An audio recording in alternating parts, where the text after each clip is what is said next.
अभी इस overall process में आपको रिस्क की एलिमेंट पता चला तो ये 4-5 साल ऐसे ही गायब।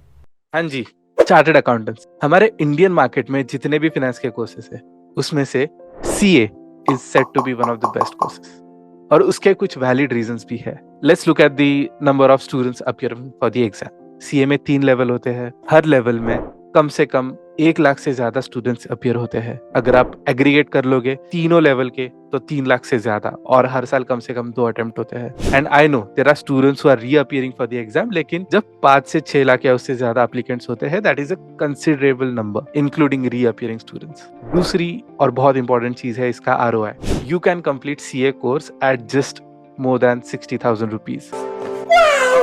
अगर आप 60,000 में सीए कंप्लीट कर लेते हैं you can expect an average package of 7 lakh to 10 lakh rupees. गाड़ी स्टार्ट कर। अगर आप आरओआई कैलकुलेट करोगे that is more than 10x। और अगर आपको फिर भी मेरे ऊपर भरोसा नहीं हो रहा है तो आइए देखते हैं मोदी जी क्या कह रहे हैं। आपका सिग्नेचर देश के प्रधानमंत्री के सिग्नेचर की वो ताकत नहीं है जो ताकत एक चार्टर्ड अकाउंटेंट के सिग्नेचर की होती है। हाँ जी, तो basically CA as a course has perfect recipe अगर इसको one of the best courses बनना है। लेकिन इतना सब कुछ होते हुए भी I decided to drop out of CA और इस वीडियो में हम यही देखेंगे कि why I left CA। चलिए शुरू करते हैं।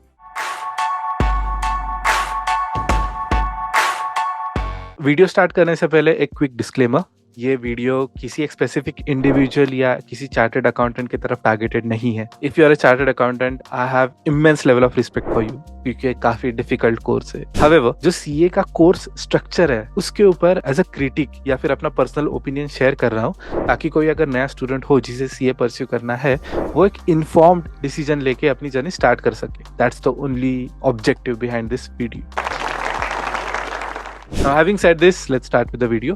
CA कोर्स को फंडामेंटली ब्रेक डाउन करने से पहले उसकी लेगेसी समझ लेते हैं क्योंकि the legacy of this course goes beyond, way beyond even our independence day. आपको याद होगा कि 1913 अपना कंपनीज एक्ट आया था जो ब्रिटिश ने सेटअप किया था और उस टाइम अकाउंटिंग ऑडिटर्स ये टर्म सामने आए थे। बाय 1918 बॉम्बे में GDA करके कोर्स रन होता था, that is government diploma in accounting, और उस कोर्स थ्रू फिर ये प्रोफेशनल्स बनने लग गए और अकाउंटिंग प्रैक्टिस करने लग गए। अराउंड 1930-33 के बीच में थोड़ा फॉर्मलाइजेशन आया। मद्रास में एक सोसाइटी बनी, सोसाइटी ऑफ ऑडिटर्स। उन्होंने फिर एक रजिस्ट्रार बनाया अकाउंटेंट्स का और एग्जाम कंडक्ट करने लग गए। Now coming ultimately to 1949 post independence, जब चार्टर्ड अकाउंटेंसी एक्ट इफेक्ट में आया on 1 July. And if you are wondering के 1 जुलाई को सीए डे क्यों मनाया जाता है, this is the reason behind it. और एक हमारा अपना स्ट्रक्चर, इंडियन स्ट्रक्चर सामने आया to conduct this professional courses.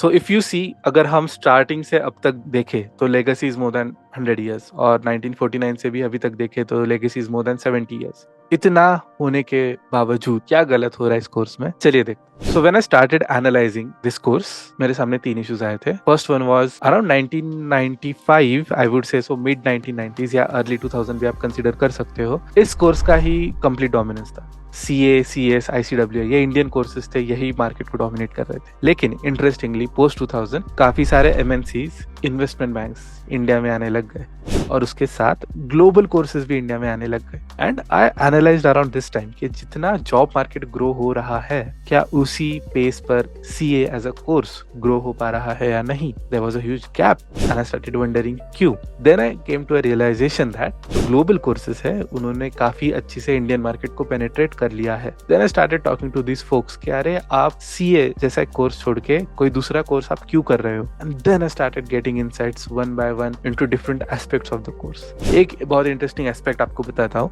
जब CA की बॉडी जो बनी थी वो ICAI एक इंस्टीट्यूट है वो गवर्न करती है और उसमें एक थोड़ा सा ब्यूरोक्रेटिक स्ट्रक्चर है। मतलब there are multiple decision makers जिनका अप्रूवल लगता है तो प्रोसेस थोड़ी स्लो हो जाती है। उसमें भी गवर्नमेंट लेवल इंटीग्रेशन है क्योंकि उसमें गवर्नमेंट की तरफ से कुछ राइट्स दिए गए हैं। और इस सब में क्या होता है कि जो एजिलिटी चाहिए कोर्स में to stay up to date with whatever happening in the market, उसमें गैप आ जाता है। और ये गैप, ये बेनिफिट एक्सप्लॉइट किया फॉरेन कोर्सेज ने जहाँ पे बहुत एक अजाइल और कॉर्पोरेट टाइप स्ट्रक्चर रहता है क्योंकि बहुत सारे इंडस्ट्रियलिस्ट रहते हैं बोर्ड पे जो क्विक डिसीजन मेकर्स रहते हैं, and they used to reflect all technological and other changes immediately in the curriculum. अब एक सीए की जर्नी, एक नॉर्मल सीए की जर्नी समझ लेते हैं, क्योंकि यहाँ पे आपको सेकंड इशू दिखाई देगा। Initially you have to start with CA foundation, जो कि लेवल 1 है। ये आप 12 के बाद परस्यू कर सकते हो। ये पास होने के बाद आप आते हो सेकंड लेवल पे, जिसे सीए इंटरमीडिएट कहते हैं। इस लेवल पे आपको 2 एग्जाम्स देने होते हैं, ग्रुप 1 और group 2।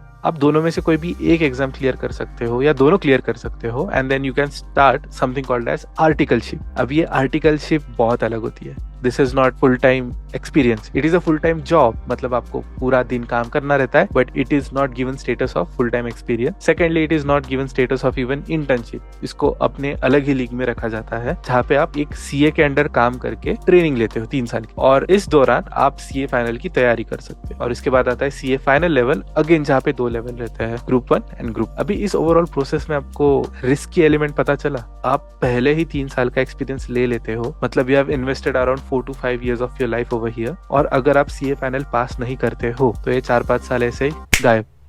And when I interacted with these students जो सीए फाइनल नहीं कर पाए, उनमें सिर्फ ये एकेडमिक अचीवमेंट मिसिंग नहीं था, उनका कॉन्फिडेंस, उनकी ओवरऑल हेल्थ, उनकी ओवरऑल लाइफ प्लानिंग, सब कुछ हिल चुकी थी। Another reason behind this is industry value या इंडस्ट्री डिफरेंशिएशन। कि चलो कोई स्टूडेंट सीए फाइनल नहीं कर पाया, क्या आप 3 साल एक्सपीरियंस और इंटरमीडिएट के ऊपर उसको फेयर रेम्यूनरेशन दे रहे हो या नहीं? Articleship is first step of exploitation. यहाँ पे अगर आप बिग 4 या बिग 6 में नहीं काम कर रहे हो, आपका स्टाइपेंड लिटरली 10,000 से 20,000 के बीच में होता है। इनिशियली अगर आप 6 महीने का ट्रेनिंग कर रहे हो, आई कैन अंडरस्टैंड, ट्रेनिंग है, कंपनी आपके ऊपर स्पेंड करता है तो उतना जस्टिफाइड है। लेकिन 6 महीने के बाद when you are contributing to the firm, आपका स्टाइपेंड बढ़ना चाहिए, जो होता नहीं है मोस्ट ऑफ द फर्म्स में। सेकेंडली, चलो आपने आर्टिकलशिप खत्म कर दिया, जब आप बाहर प्लेसमेंट्स के लिए जाते हो विदाउट सीए फाइनल, आपको industry as a CA drop out बहुत कम रेम्यूनरेशन देता है, which is me personally thinking not justified at all. Third level of differentiation, और रादर डिस्क्रिमिनेशन में बोलूंगा, it's not just between CA and non CA, amongst CS also.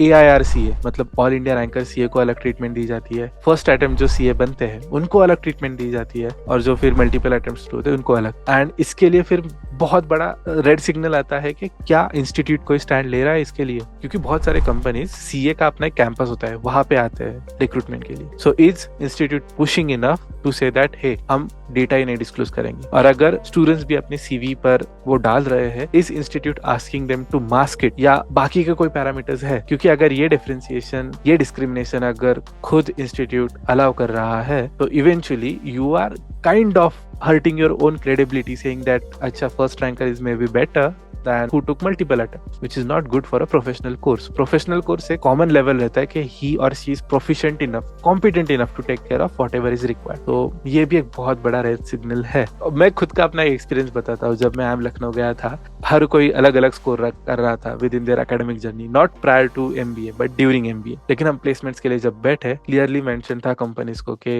College would not disclose MBA score. हमारे जो graduation 10-12 के थे, बस वही disclose हो रहे थे, and institute said that each student is equally good enough to meet any industrial requirement. ये स्टैंड जब एक इंस्टीट्यूट लेता है on your behalf, you feel proud about it. Now going further, let's go back to comparison between international courses and our chartered accountancy course. मैंने यही देखा कि क्या ये फ्लेक्सिबिलिटी इंटरनेशनल कोर्सेज दे रहे हैं, एंड टू माय सरप्राइज दे रहे थे। CFA एज अ कोर्स पकड़ लो, इसमें 3 लेवल्स ही रहते हैं, but you have an option to complete it along with your full time job. आप 3rd ईयर या 2nd ईयर से स्टार्ट कर सकते हो, BCom BBA कुछ भी, and you can start pursuing all 3 levels. उसके बाद आप एक्सपीरियंस स्टार्ट कर सकते हो। तो ऐसे में क्या होता है कि लेट्स से लेवल 2 के बाद मुझे लग रहा है मुझे लेवल 3 नहीं देनी, दैट्स फाइन, मेरा ज्यादा से ज्यादा 1 से 2 साल जाएगा उसमें। Secondly, CFA as a course I have observe industry में हर लेवल पे सर्टेन रेम्यूनरेशन दिया जा रहा है, which was again missing for this course. And not just CFA, when we talk about CPA, ACCA, CMA US are well recognized and well remunerated in terms of effort. CMA बहुत ज्यादा effort है, और उसके बाद आप 7 to 10 start कर लेते हो। लेकिन बाकी के स्टूडेंट्स क्या कर रहे हैं, ये जो इंटरनेशनल कोर्सेज परस्यू करने वाले इमीडिएटली जॉब ले लेते हैं, पैरेलली स्टार्ट कर लेते हैं, they take 1 or 2 switch and match that mark, जो एक CA 3 साल के आर्टिकलशिप के बाद काफी ज्यादा रिस्क लेने के बाद मैच करता है। So then it comes down to one simple question. Having said all, is it worth it? अभी मैं इस पूरे वीडियो में जितना क्रिटिकल साउंड कर रहा हूँ, it's not all that gloomy. CA बहुत बढ़िया कोर्स है, बहुत ज्यादा इनिशिएटिव्स लिए जाते हैं। It is one of the most student friendly, student oriented institute. और जब कोई मास लेवल पे, इंडिया लेवल पे कोर्स रन होता है, गवर्नमेंट हैज टू, और rather the institute has to think of two things. One is inclusivity and second is affordability. तो इन दोनों पॉइंट्स पे ये एग्जाम खरी उतरती है। इंडिया से निकला हुआ स्टूडेंट और एक भारत से निकला हुआ छात्र, दोनों इस रेस में आ पाते हैं, compete कर पाते हैं और चार्टर्ड अकाउंटेंट बन पाते हैं। So if you're someone who's planning to pursue this course, you just have to ask yourself one simple question: Are you passionate enough to go through all this, take all the risk in the world and make it? If you're passionate enough, you are a good fit for the course. But if you're not, maybe think about it. तो आज के video के लिए इतना ही। Make sure that you like, share and subscribe. As usual हम मिलेंगे अगले video में। Until then, take care. Bye bye.